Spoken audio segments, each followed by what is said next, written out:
Okay, everybody. Thank you to everybody for coming out. I know it's hard to get out on the middle of the week and to come here. We did give y'all food, so you should be grateful for that. But I'm just playing. But thank you guys. Thanks for everybody that's coming out. And I'll give shout outs at the end as well. But prior to, I would love to give a shout out to Kiki Wilson, who's helping us stream some of this, as well as Rudy Marsh and his group Lytebox Photography. So the way that this is going to operate is that everyone's got their agenda in front of them, but I'll give a welcome as far as what the organization does and what we're about, and I will go over what we call a front street, which is basically the introduction to the topic. Although we have panelists here, and I'll introduce them in a second, the panelists, the only good part about being a panelist is that you get to speak first. We expect everybody to be able to speak up and speak loudly. Huh? Yeah, if you need to. But you know, people get calls. This is supposed to be an open and honest conversation about the things that we're talking about. Please feel free to be as honest as you can, because the better the conversation is, the easier it is to come up with the solution, which is what our organization is kind of about. At the end of the hour session, we will have a time for people to talk about things that they're doing within the community, as far as events they might have coming up, and to promote that stuff for themselves as well. And I'll have a couple things to throw out there myself. But with all that being said, I guess I'll go ahead and get started with the official program right now. So good evening, everybody. My name is Ajiman Jasante Goodman, and I am the president of Black Advancement Incorporated, which is a nonprofit organization that seeks to combat problems within the Black community through action and dialogue, this being the action and dialogue portion of it. With me on the panel today is Maurice Franklin, as well as Akkiyah Billups, and we will be talking about today Black Leaders, Black Future. So with all that being said, I will go into the front street. Black people have arguably had some of the best leaders in the past century and benefited immensely from their strategies and sacrifices. However, times have changed, and the issues impacting the Black community have not, but instead have just become less overt. Without a centralized organization, location, or message to unify with, we have become listless and unfocused over the years, with spontaneous movements of rage with no lasting impact beyond the stereotypical back and forth, followed by the inevitable white lash from the powers that be. One could argue that the listlessness is directly tied to the lack of a Black Messiah, or that integration caused an internal rift within the community based on economics. Either way, we are here to discuss and figure out if Black people must figure out whether our leaders are contributing to the destruction of the Black community. So with that said, I usually allow 5 seconds if someone has something to say after that. If nobody does, then I'll get into a question and our panelists will go after. Nobody has anything to say, right? I didn't think so. All right then, cool. So my first question for the panelists is as follows. Do you consider the current Black leadership effective? Why or why not? And I'll start with Maurice. Maurice, thank you. Appreciate you. Yeah, thank you. Good evening, everyone. Do I feel like they are effective? I think it's difficult because I think currently we don't have, I don't know as a community if we can pinpoint a national Black leader. I think in times past we did have people who we could really pinpoint and say, that's our leader, that is our leader, that is our leader. I think right now we currently have a shorter attention span, at least for the middle to younger generation, at least for those that are our age and younger. Yeah. So I think that makes it very difficult to find a specific person to follow. I also do think that there is a little bit of difficulty with finding what direction it is that we want to go. A lot of times we get put into this box of this is the direction that as a Black person you should go, but that creates an issue because we don't all walk in the same line. We all have our own different paths and our own futures into which that we aspire to get to. So I think it is a little difficult, at least to pinpoint a specific person at this time. But I do think that we do have a number of people in our communities that we can view as local leaders, regional leaders, spiritual leaders, our internal family leaders. And I think that those are the people that we need to look to into a smaller knit group instead of a national person? Kia. I'll piggyback. I think you hit it when you said spiritual leadership, community leadership. I don't think that we necessarily need one leader. I feel like we need collective leadership. I feel like it should look like distributed power. Representation matters. And so to have one person, that's one person's lived experience, their ideology, all of that. But if we distribute leadership and we represent in the different spaces, spiritual, within work, economic, education, those things, I feel like collectively that distributes the power, and that's better for us as Black people. When it says, what does that look like, or what should that look like? I think it should be transparent. I think it should be accountable. One thing that I recognize is that leadership is not always transparent or accountable. It could look that way, but as working in the community, I have had experiences where it's shown to be transparent, but it's not, and it's not accountable, and it's hard to hold people in positions of power accountable. And so I think that's something that should be listed, because we need a solution for that. How do we hold people, especially if it's elected officials or people that are in leadership positions that govern other folks, lead to negative experiences? You're talking specifically about Black people in this case, or? I would say the impact to Black people, yes, Okay. where it's Black leadership. If it's an elected official, or we don't always just have leaders as elected officials. I mean, you have directors within government and things like that. I think that it should look accountable and transparent. Okay. All right. The next question I'll ask the panelists, and again, if y'all hear something where it sparks up and you're like, I need to respond to that, you go ahead and just do it. The second question. What should the Black leadership and Black community focus on? And I'll start with you this time, Akkiyah. I think that it should focus within the Black community on building a strong foundation, looking at what the foundation is, like what you establish here, looking at the foundation, seeing what the issues are, and addressing those so that we can build a sense of community. I think that that should be the first thing. Strong community, strong connections. I think our focus should kind of continue to be how it has been, and that's us expanding the industries and the different avenues in the country that we want to explore. I think that one of the benefits that we've been able to reap from our parents' generation is the fact that a lot of the barriers that they may have encountered, we don't have those same barriers. So if you want to get into specific spaces of medicine or law or all of these different things, the avenue is the pathway is a little bit easier for us. Not saying that it is simple, but it is a little bit easier for us to get to.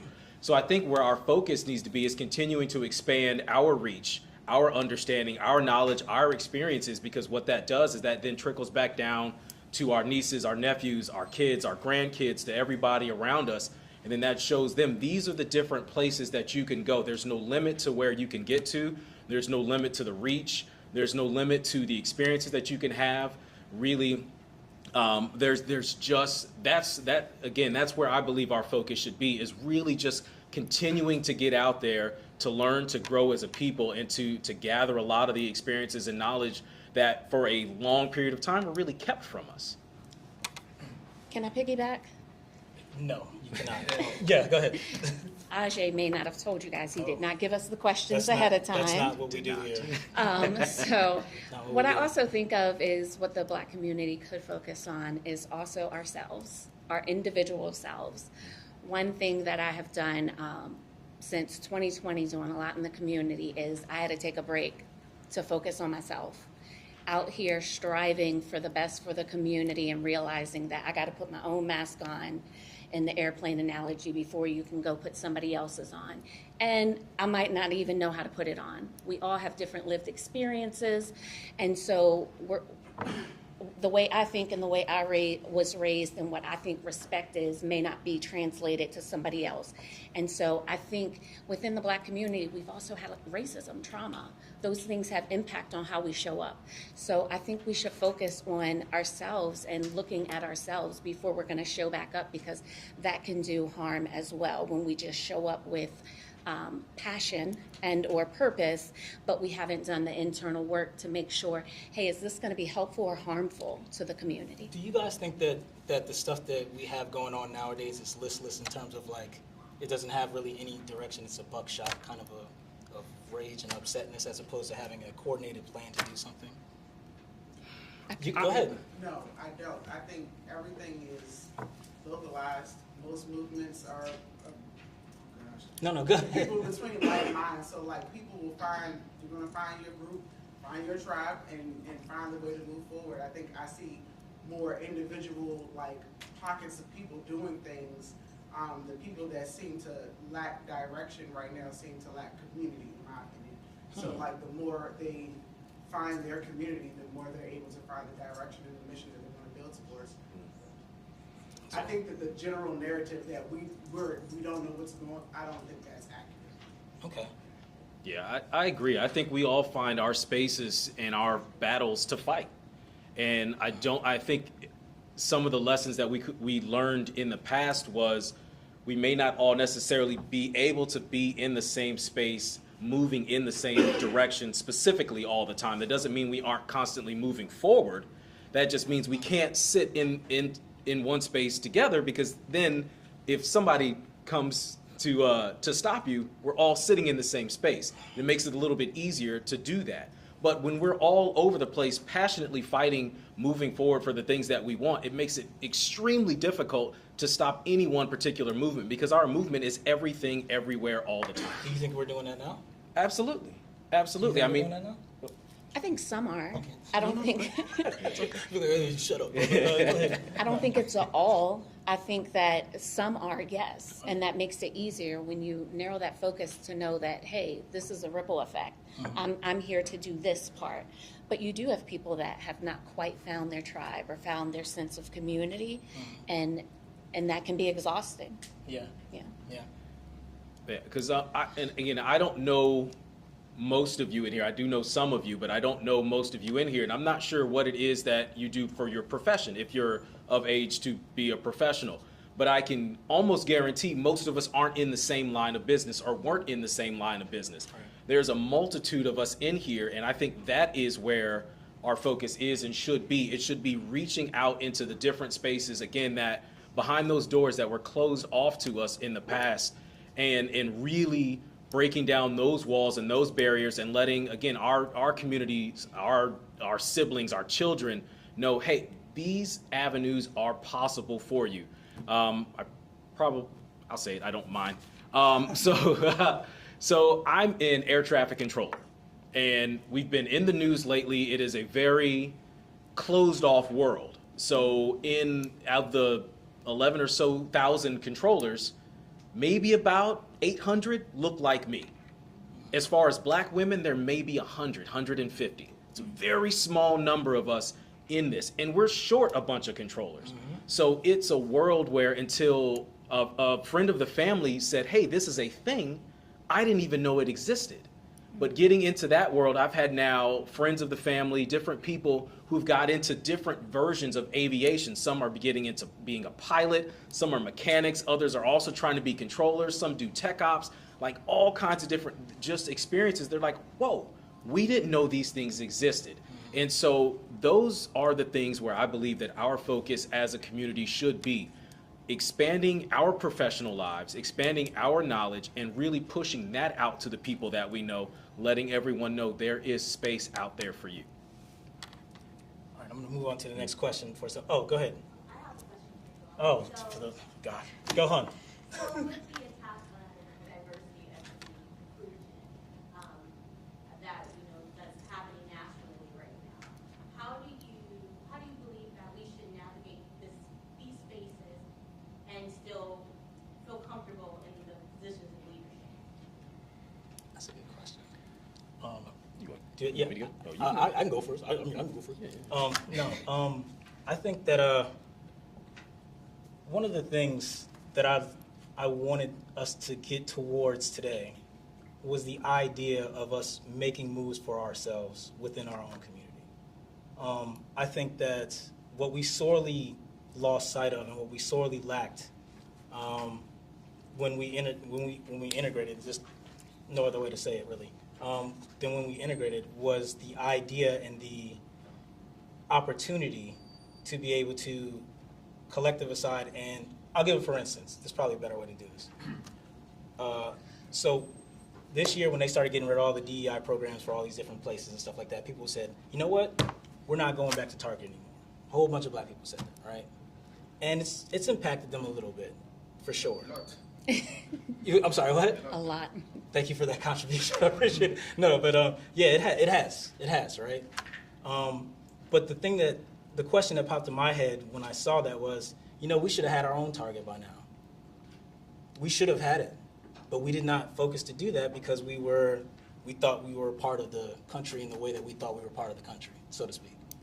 And that made us not strive to do additional steps within the context of integrating. So once we integrated schools, we didn't say, okay, let's create an all-black magnet school. We said, okay, we're good with this school. If we can get into a magnet school, that's cool. If we can do this, that's cool. We did that with everything. So we didn't look at it like we should still keep us in the forefront of it. We kind of integrated all in.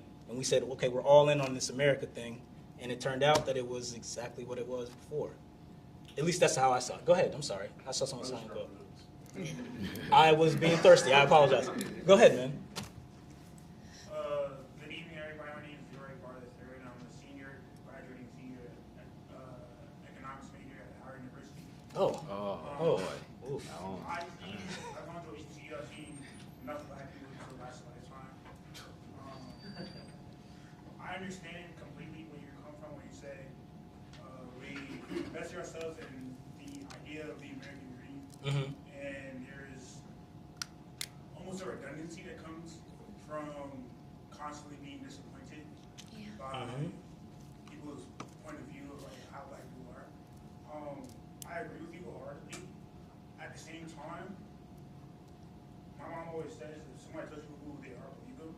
Right. There are a lot of instances where we try and create community for ourselves, and they are systematically destroyed. So my question to you is, what's the alternative solution? That's a good question. I could go, but I'd be hogging the mic. Oh, go ahead, Andy. I'm sorry. Well, I was thinking about what you were saying with creating our own schools, and having our own target.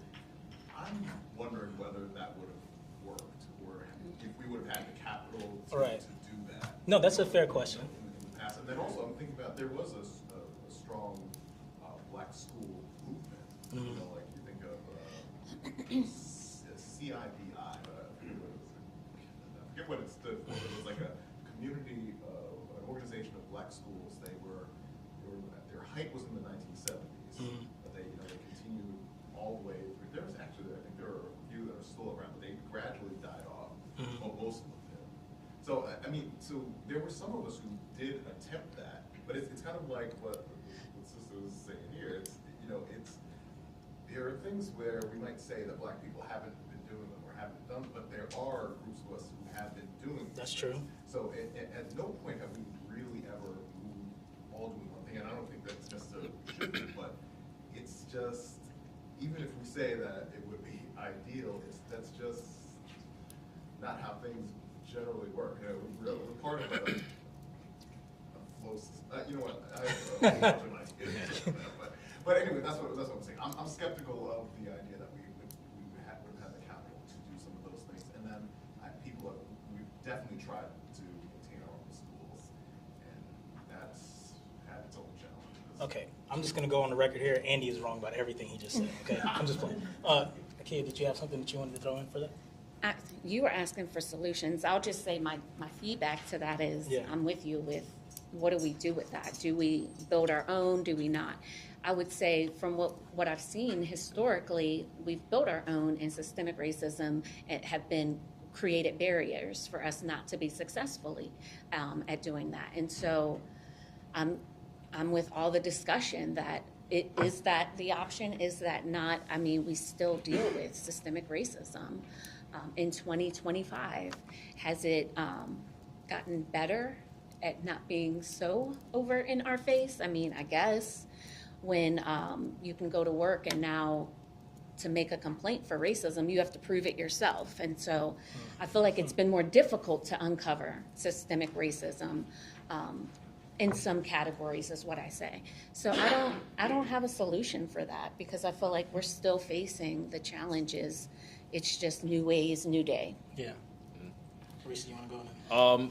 Yeah, so it's just difficult to at times quantify, only because as most of us genuinely love this country. Like, we have a love for this country, and we want this country to succeed. At the same time, like you said, if a person shows you who they are, you kind of have to believe them. But they're just a small part of it, because at the end of the day, we are still a part of this country. This is still ours too. This isn't theirs and we're trying to get ours. This is ours and we are keeping ours and going for a little bit more. And is it going to be difficult? Sure. Like, it's supposed to be kind of difficult. If it was easy, I don't think we would appreciate it. But I think what has kept us moving forward is that hunger for equality, for inclusion, for the ability to live and enjoy the life the way we see fit. And so I don't want to say that I enjoy the struggle, because I don't. It's not fun. At the same time, when I look at some people around me, they don't have the same appreciation for life or for their career or for the things that they have, because they're just like, oh, this is just normal. It's like, no, this isn't normal. This isn't how it has been for generations and generations of people in my family.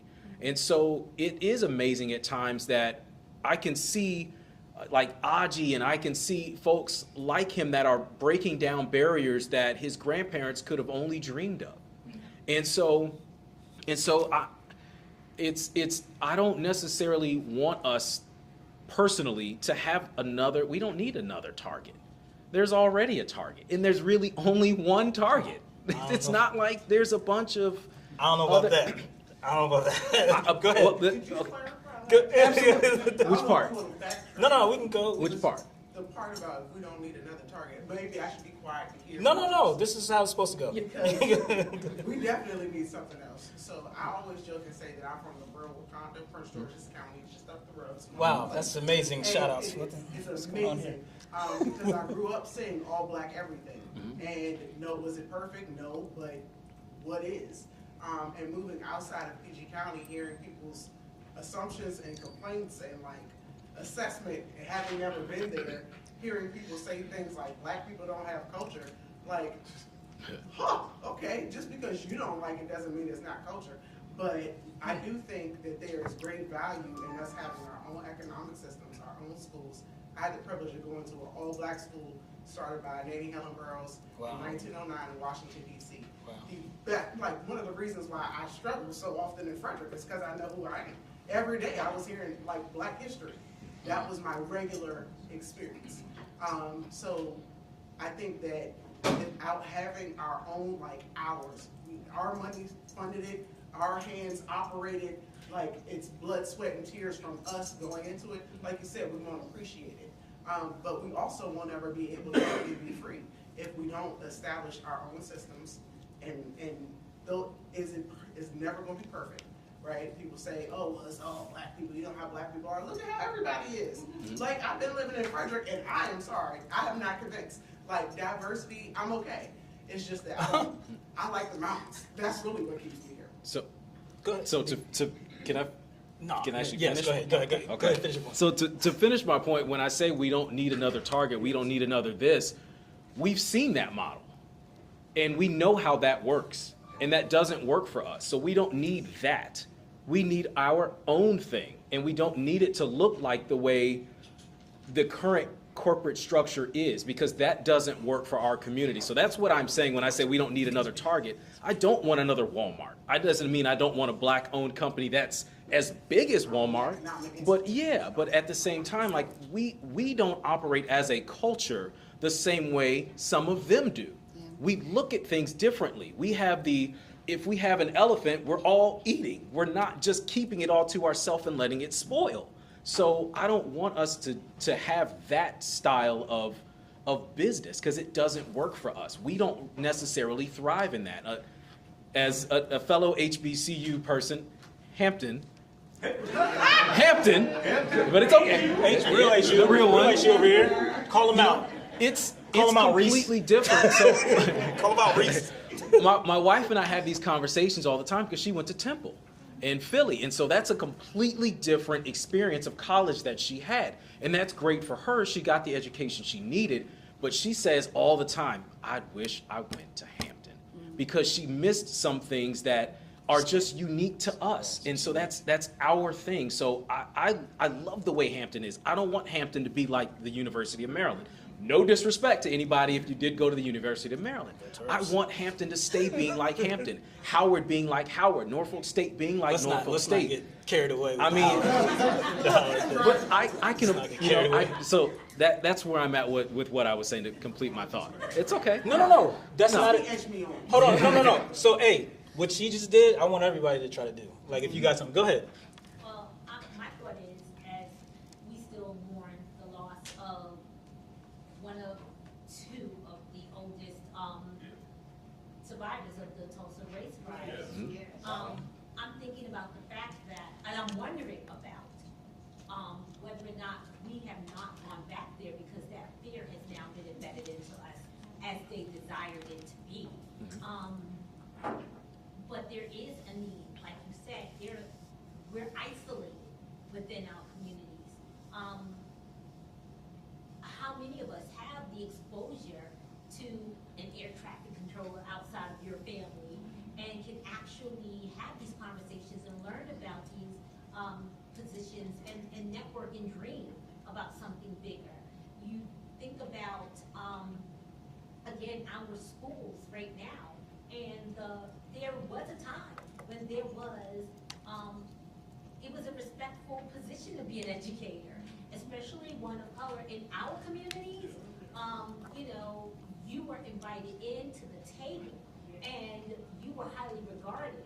You go into these school systems now where, especially as he continues to topple the thought of us having an educated society, and there is a total disregard for people of color who are specialists in any of their areas. And again, there's the isolation that is existing. So I think about the fact that in this vast country that we have, why is there not another Tulsa, popping up somewhere? Why is there not another Black Wall Street? Especially now that we've kind of turned the corner a little bit with having more people that look like us representing us in government. Why are we not striving to get back to that? Is it because that fear is so embedded, or is it because the institutionalized racism is so embedded that we can't get back there? But we need to get back there.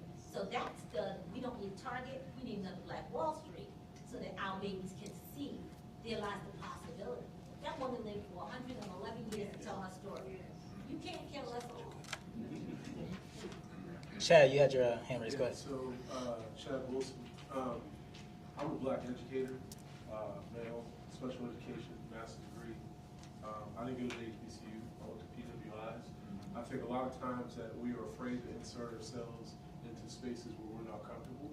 I myself have always inserted myself into a space where I'm not comfortable because, Charles Hamilton Houston, who started a law program down at Howard University, and was a professor for third grade Marshall, he said we need to learn the system, and we need to create the solutions to the system so that we can change the system. And so he started that at Howard University, not for his generation to be able to overcome adversity, but so he can educate multiple generations, and that can go all the way down. We have Black Wall Streets, we have Tulsas, we have economic opportunities, we have Black professionals. We have to start putting ourselves in the spaces, whether that be political or not, where we're uncomfortable. We have to learn how we are being oppressed to be able to change being oppressed. So, a lot of times, I've jumped in the Board of Ed race, as you know. last time. I'm jumping in again. I'm the only black or brown face running. It's right now. She said, right now. But we talked about this, that representation is extremely important, not just for myself or anybody sitting here. It's important to see the next generation to see that they can be a teacher, they can be head coaches, they can be Board of Ed members, they can be county council members, they can be vice presidents, they can start a bank, they can start all that. And I would also like to say, Charles Hamilton Houston, we need to connect him also with Sammy Davis Jr. We always talk about the Black Messiah, but there was multiple. Right. There was a big split. People always want to, I teach AP African American history, and I always teach the lesson of Martin Luther King. But Martin Luther King was the most hated man in the black community at the end of his life. Yes, he was. And so there's a reason for that, because when we interject ourselves into these positions when we're not comfortable, he put himself into the poor people's campaign. A lot of people didn't like the fact that he was speaking up for the poor people's campaign, so they weren't used to him being into that space. So I think we just need to put ourselves in more spaces and embrace the struggle, just like our ancestors did. I want to interject, but I wanted to get Ms. Loza. Go ahead. Veronica Bell, and I wholeheartedly respect and support Chad. He is someone that I will definitely be behind, whether I'm in the race or not. But what he said is very true. And I think that it's big. And so part of running for the Board of Education, there were people who were behind me, but they weren't ready, they were scared to step up and show that support because of their next step and worried about how it was going to affect their next step. And that's what we have to stop being afraid of. We have to support each other and make sure that we are putting each other in positions when we are well qualified. Chad's well qualified, I'm well qualified. And there's a whole lot of people in this room that are well qualified that have been on the board, like Daryl and Earl, and I'm trying to get his name out, Earl, that have represented, and we have to do that, and if we don't, we're gonna be where we're at.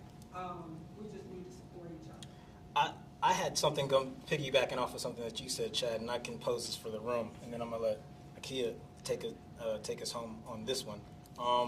It was more so like the idea of changing the system, and if you believe that is what, to me, at least from my experience, what you have to do to get on top of a system or within the top realms of a system kind of fundamentally changes who you are. So you're not going to change the system. You're just simply becoming a cog in the wheel. I pushed people to go. And the girl got into the honors class and made a C, and my mom said, take her out. Because I want her to get an A. What good is an A if you haven't learned to think critically? Such that you can make decisions for yourself, and you don't have to listen to what other people say. You can hear them and discern what they're saying to make sure it's beneficial. So we've got to start in education, because I would not have the separation of classes like we have now. That's why we got all these levels, because you have dumb level, you have the lowest level. That's what you do with special ed kids, because I taught special ed. They special ed, then they had the directed, then they had the merit, then they had the honors. The only place where kids are getting a sufficient education is in the honors class. And why? Because they don't hand them papers and say, regurgitate what I tell you. In the honors class, they're asking kids to think. That's the problem we have now. Kids just don't think. They just memorize and give the teacher back so they can get an A.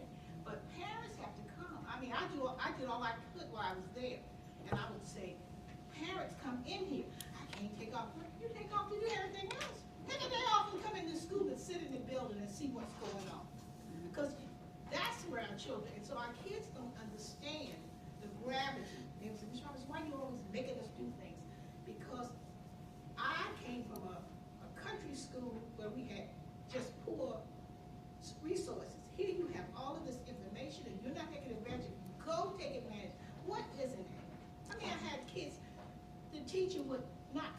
at work and tell the kid, oh, you don't have it. I said, tell you what you do. You make copies of everything you do and bring it to my office. And when she does that, you come get my folder, but tell her she can't take a thing out of it and bring it back to me. And that stopped that behavior.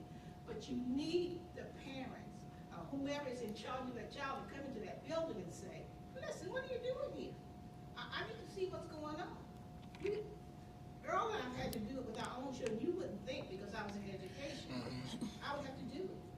And so I tried to be the voice for those who didn't have the courage. And as far as going to HBCUs, I said every kid coming out of Frederick County Public Schools ought to go to HBCUs. You know why? Because they will learn to be independent and self-thinking, and they will be able to go to any PWI school they wanted to have no problem. Yeah. I went to one and they tried to give me a C, and I said, you're not doing that to me. I went there and said, drop this class, and they said, well, what is a Hampton Institute? Because that's what I graduated from. I said, Hampton Institute is a private school for black students. Well, you did pretty well in that school. I said, I sure did. I said, that's why you're not giving me a C. If I get a C, I'm going to earn it. So that's what, this battle is never going to go away. I you can go to any state in the nation, the same thing is happening to black children everywhere you go. So it's not just here in Frederick County, it's in every state in the nation where our kids are not being educated.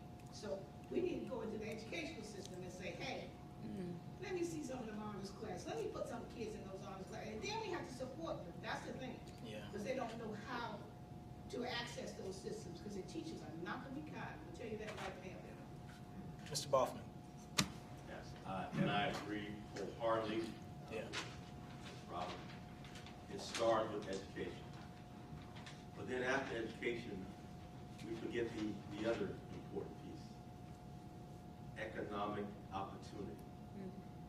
The reason that we have so many wealthy people in Prince George's County is because they have economic opportunity.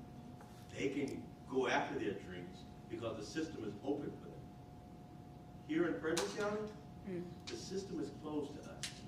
If you just look at the fact that a black man has a house, a white man has a house, both houses are worth $750,000. They both pay the same personal property tax to the county government. The county government takes those dollars and they award contracts for work in the county. Those contracts are awarded to people who don't look like us. So they get the benefit from their tax dollars, and it recycles. And they continue to build and build and build. They own land, and they continue to build and build. We don't get those dollars back. There is no set-aside program for us to even catch up. They don't give us the high-paying jobs so we can make it that way. Economic opportunity is huge. And we need to start fighting more for economic opportunity, because that's the difference maker. We can't serve on a board of education if we can't afford to pay our bills at home. If we work for an employee that won't let us off, we can't attend the meetings. We can't serve in other committees to sit at the table to hear how the game is being played, because we are busy trying to earn a dollar from someone who controls our time, controls our effort, controls our future. We got to find ways to get more economic opportunities. That's what makes the difference. If you look at the wealthiest places for black people in the country, it's because they're in a place where there are open opportunities. Even in the state of Maryland, there are other places in the state of Maryland where the opportunities are there. It's not here. I was gonna go. Oh, okay. I was gonna go back to the panel, but I see a couple of hands. You go ahead, then you, Andy. You. Yes, you. Hello again, Sir Hart. Have you guys ever seen like a Walmart right before a hurricane?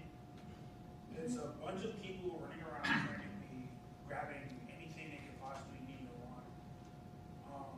Some cases pushing people over to get what they want. Right? Because when something is fair news, people tend to go into self-preservation mode. When they preserve themselves, they exclude you from that picture. We, as a people, are very scary to other people. Why? Because we're gifted physically, we're gifted mentally, we're gifted in general. Right? So us, with low resources, are able to do very high things. Us with a lot of resources is a scary thought as a result. That tends to be the reason, subconsciously, why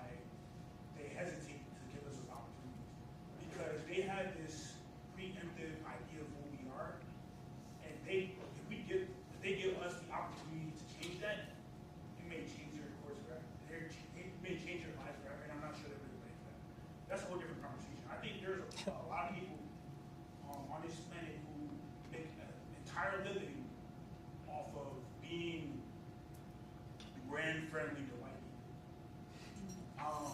And I've done it my entire life. Before I went to the museum, I used to be there for lives. I've seen people rent out the Metropolitan Museum for bar mitzvahs. I've seen countless displays of excess, where they're so, like you said, they're so content with what they have, they don't necessarily want to give that up. So for him to ask that question, how many people are willing to lose everything they have for a cause? If you're willing to die for a cause that's pertaining to you, would you be willing to die for a cause that doesn't? Would you be willing to die for a cause that's actively hurting your pockets, so to speak? So this, it's a lot easier said than done to convince a rich man to go to the rich. I mean, that's his entire thing. It all comes back to, yeah, that's all I have. Go ahead, sir, and then I'll go to Andy. Thank you very much. My name is Guy Japan, and I'm very happy to see the conversation tonight. I want to thank you. Yeah, thank you. And my brother, Buffman, I don't know if many of you know that he was the first person elected in the countywide election in this county. I don't know if many of you know that. And he said something that's very true. When he was elected, I was the head of NAACP here in Frederick for 11 years. And we worked very closely. And he said something. Imagine, even with someone said, I think he said something about being nice and being part of the system, even though sometimes they look at us like, because he started there was a time you received the prize for being one of the best entrepreneurs in the county, here. At that time, the county as a whole, we also receive, we say nice thing about him, but he never received a single contract. I don't know if you get it later from the county, where he was being celebrated everywhere around the state, even the country. People were calling to go in Chicago. I went to, you don't know, people were talking about him, but here in the county where he was working, living, paying taxes, he never received a single contract. So I'm just saying that to say, yes, we need to talk about education, but also there's nothing more important than economic power. And it's not going to happen by itself. We need to claim it. And this current system, they like when we go there, get some food with us, bomb out and feel good and do, but until we say next election, what's happening? Again, we have a brother, how are we going to organize to get him to the finish line? Okay? There's a powerful tool that we use a couple of times. Freedom of Information Act. Yeah. We should use that tool to see what the government is doing. When you talk about racism and things like that, it's not about, we have statistics. So let's organize. I'm very happy. After I started doing a lot of things overseas, I spent more time overseas, but when I came and saw this happening, I have to come, and I'm so happy. It's good to see you. Good to know that the community is here, and then we are moving forward. But let's work together, and we have the brain that's needed. We just need to make sure that they know that we are here, and we have to let them know what we want. We as people, with the next election, right? How many of us, are in there? What percentage we are in the community, right? Do we have that kind of representation in the government, county government, or state, city government, all of them? The Freedom of Information Act is something that I think we should use to. Again, data doesn't lie, okay? You are giving out these contracts. How much are you giving out for the non-profit? How many of that, what percentage is coming to us? And so forth. So I just want to say thank you. Thank you, and you can have people hear that, know exactly what they're talking about, they lead that. Thank you. Andy, and then we'll go back to the panel for one last question. Go ahead. All right. So I'm going to jump back on Target. Why? Go ahead. I'm just playing. On Target, on Amazon, whatever, and just with these two were saying, in terms of we have to create our own models, and that's across everything. So that includes education as well. So you think about like how in an earlier part of our history during the Navy era, as Reconstruction collapsed, you think about how Black associations, like the Association for the Study of Negro Life and History, that like Harvard looks at how what they put together in terms of creating alternate knowledge strips so that even people even children within the existing systems that are dominated by Eurocentric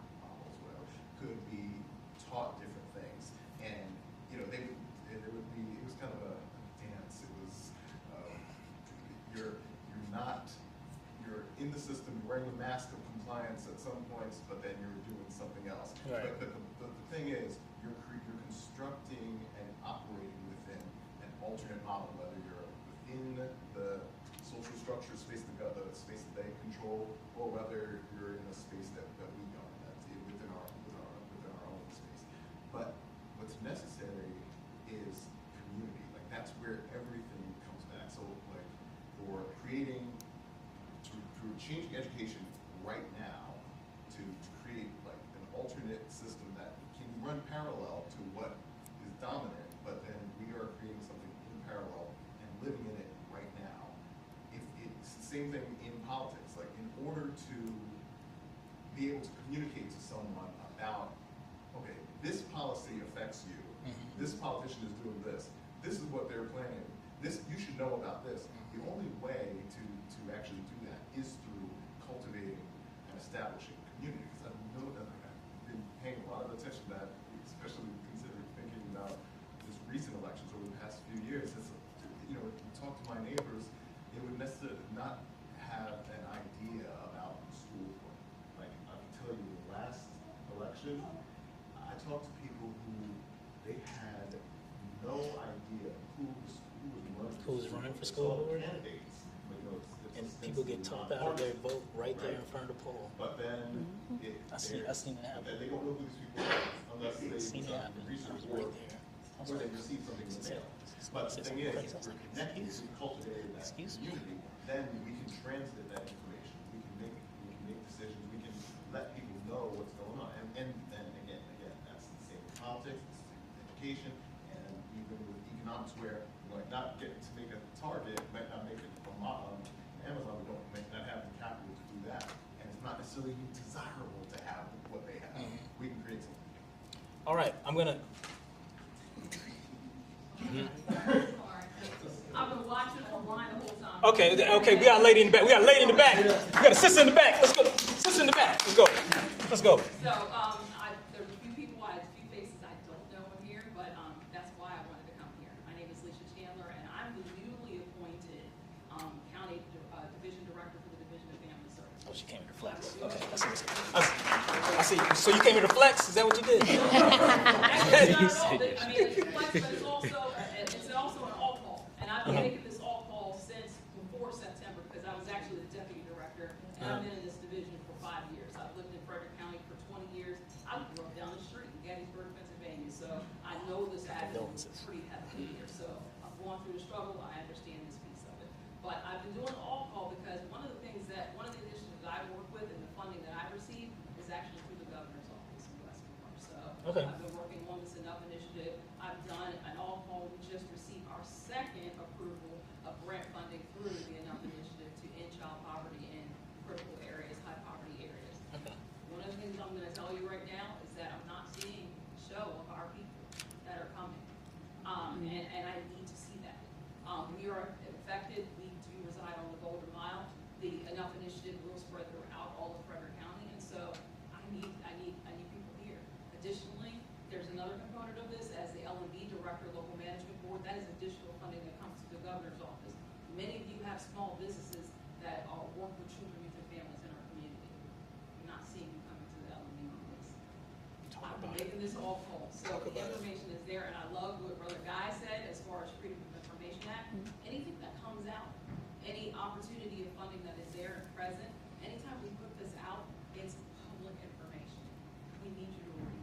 And I hate that saying, that old trope of, you hide something from a black person, you put it in a book. And put it in a book. Yeah, we know it. It's out there in public media, and we're still not reading it. So I really want us to begin to show up. I'm always open and available, and I would love to talk to more of you about organizations and your organizations and what you're doing to help children and families. Because I understand this funding has been here for many, many years, and many organizations have not even been tapped into it. So I'd love to see you. That's all. Thank you. That was worth it, I guess. That was worth it. So what we're gonna do is I'm gonna have the final. It's gonna be quick hitters for both of my panelists, and then we're gonna close. But when we close, we'll go into the next segment of this, which will only take a couple of minutes, but it'll be good. So my last question to both of my panelists, and thank y'all for being here with us. How should black people move in today's America? And I'll end it. Maurice, you can go ahead and go first. Why don't you do that, buddy? What was the question one more time? Okay. How should black people move in today's America? That's our show tonight, folks. We'd like to thank everybody for coming up. I'm just playing. Go ahead. I'll continue kind of on where I kind of started. I don't think there is a specific way we should be moving. I think just like we've heard in this room, we have titans of business, education, in government, in just all these different forms, in engineering, just all these different spaces. I think that's where it is, and that's where it comes from. It starts with the community, it starts with the individual building out and then reaching back. It's the Sankofa. I don't know if all of you are familiar with it, but that's where I believe it comes from. That's how we grow. That's how we get to these next steps, is we keep moving forward and we don't forget those who haven't gotten there yet. We turn around, we say, hey, are you interested? Come on, come with me. I'll show you this way so you can create your own way. And I think that's where we as a community need to go. We need to keep getting into these rooms, getting into these different spaces, informing the community about the different opportunities that are out there, saying we need to see you in these rooms, asking these questions, getting this funding that's available. And I think that's what's going to keep us moving forward.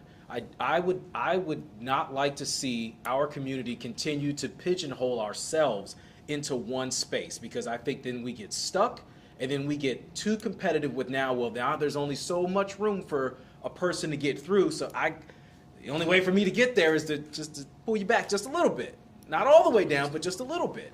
And I think that is a dangerous space for us to be in, because I think that puts us back into that model of corporate and of government that we see that doesn't work. And it doesn't not just work for us, it's not working for the entirety of America. We're just a microcosm of that in the black community, but it's not working for any of us. We're all kind of moving in a strange direction for whatever reason. And politics isn't working for the grand scale of us. Education isn't working for the grand scale of us. Business isn't working for the grand scale of us. The healthcare industry, all these different spaces aren't working for all of us, but we are still somehow kind of divided in what we need, and it seems to be apparent. We need education, we need health, and we need the understanding that there is a potential for future for each and every one of us. And with those things, I think we continue to move forward. But without those things, I think we continue kind of going in circles. Take us What was home. the question again? The question, yeah, because you just diatribe. I mean, what's going on? Okay. Okay. How should black people move in today's America? I would say we're probably all in different spaces in time in the process. So I'll start with what I said earlier. We need to start within, figure out, narrow the focus down. I think there's so much going on. There's so many distractions. There's so many opinions we can have. And the impact is coming from every direction that it can be very overwhelming. It can be frustrating. And that is just going to drain our energy. So I would say starting with figuring yourself out, centering yourself, and then going on the outside, figuring out where that's going to take you.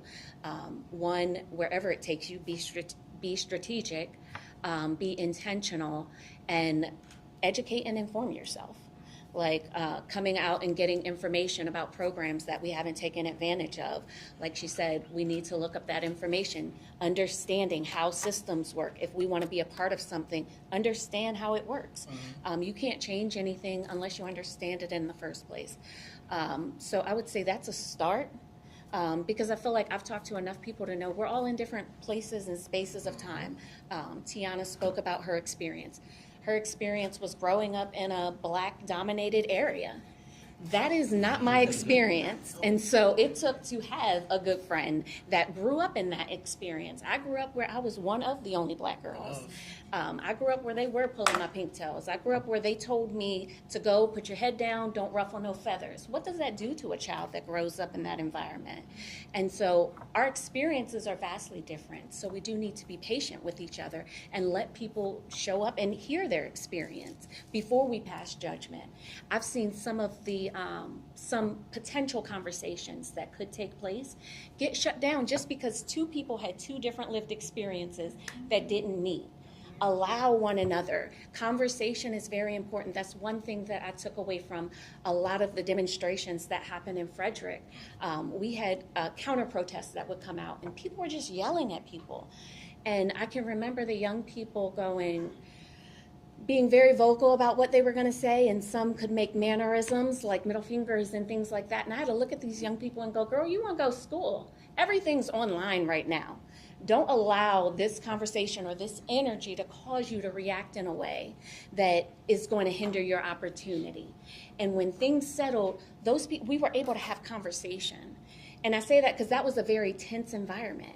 So we can have conversations with each other and lessen the tense and make room for each other's, because that's how we're going to learn as well. That's how we're not going to have crab in the barrel mentality. That's where we can start to disperse gatekeepers and things of that notion, because we're getting more people involved. Gatekeepers can be a thing of the past when we collectively support each other, have conversations, and make room for each other. Fantastic. Give it up for the panel real quick. I don't mean to toot my own horn, but I selected these people. So thank me, really. I thank you for the opportunity. Yeah, no doubt, no doubt. And anybody can be a panelist if you're interested. That's for future references. That's beside the point. What I'm going to do now is I wanted to take a second, because I see a couple people in here who also could have something to announce or say, since we have people from the community, within our community, here now to make announcements of something that they have coming up. For instance, I am a part of the Frederick speaker series that runs over at the Weinberg. I'm a part of that committee. I'm the only ink in that milk. You understand what I'm saying? If that makes any sense, all right?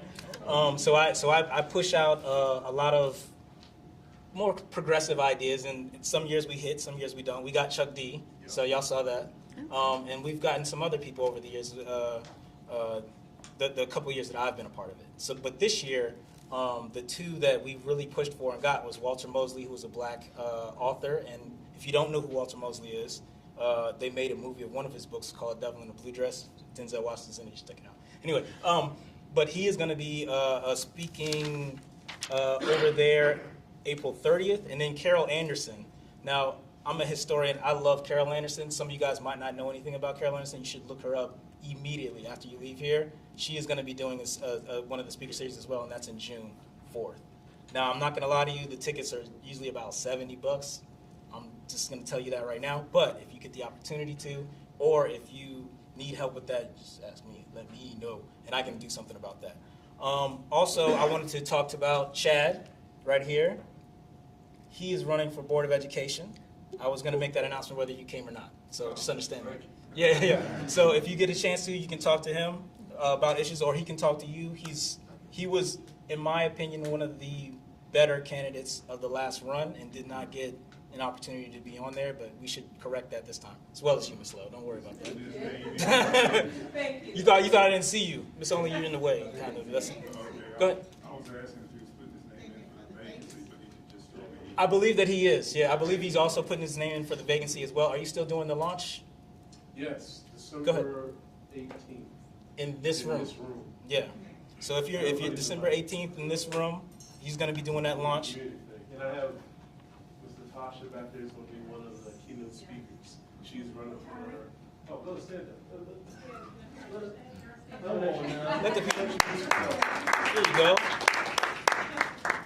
And I'm also running for County Council District 3. Perfect. Which is representing the West Side, because we need to have our representation out there.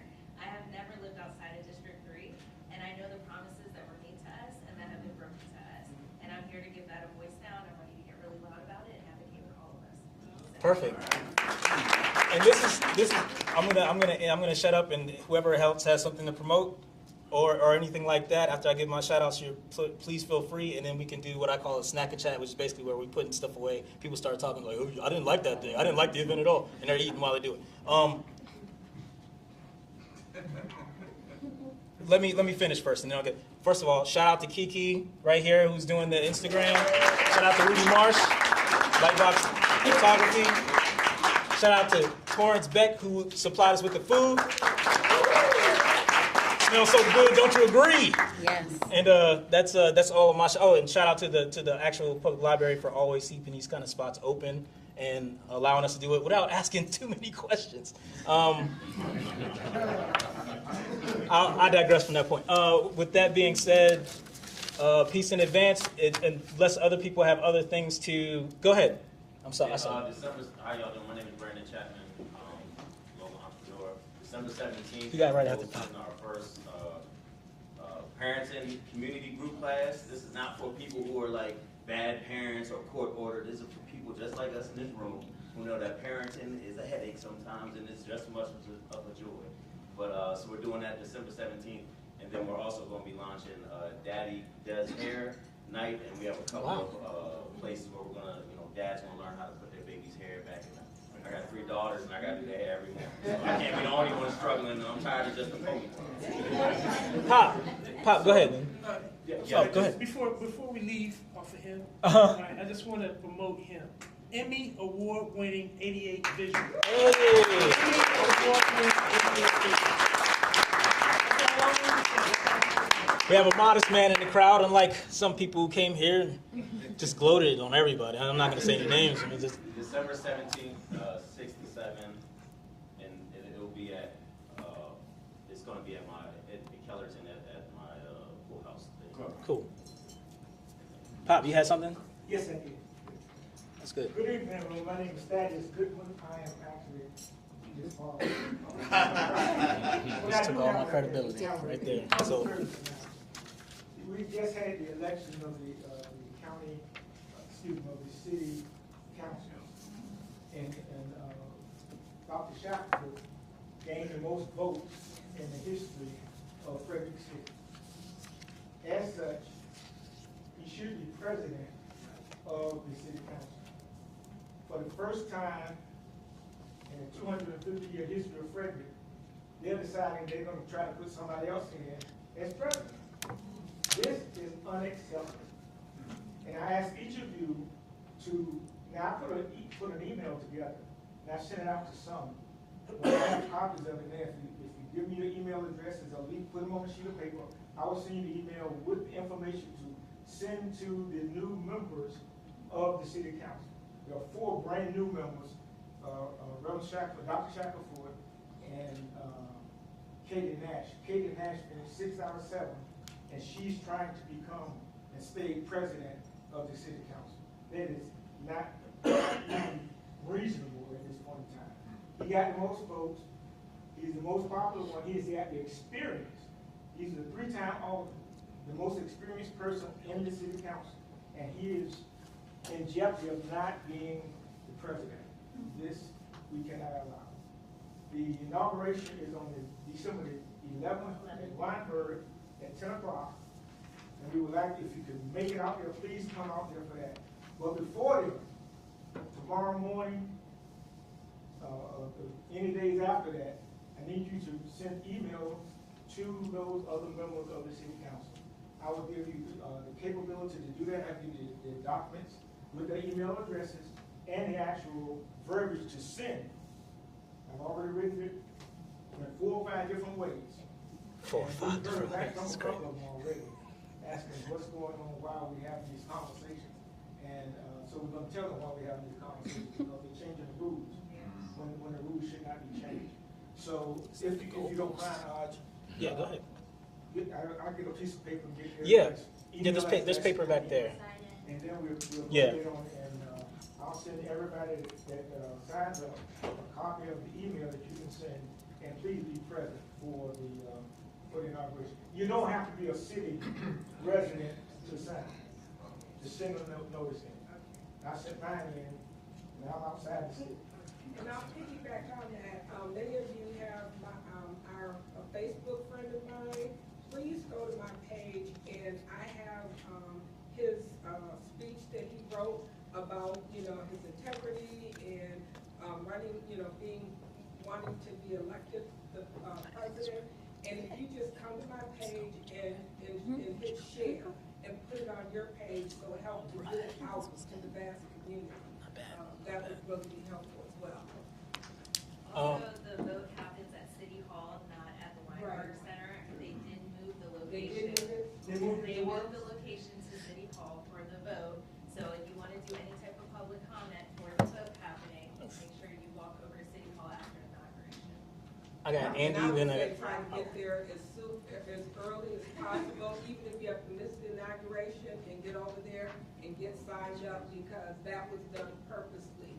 So we need to pack that room.